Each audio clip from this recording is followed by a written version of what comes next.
В Таджикистане собрано около 778 тысяч тонн зерновых по состоянию на 13 августа текущего года, информирует агентство Авеста со ссылкой на Министерство сельского хозяйства РТ.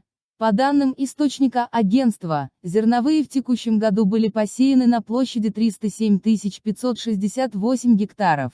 К указанной дате сбор зерновых произведен села площади 260 961 гектар. Села этой площади, как сообщает Министерство сельского хозяйства, по состоянию на 13 августа собрано 777 723 тонны зерновых.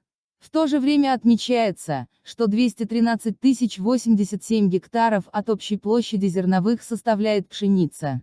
Сбор пшеницы произведен села площади 193 034 гектара.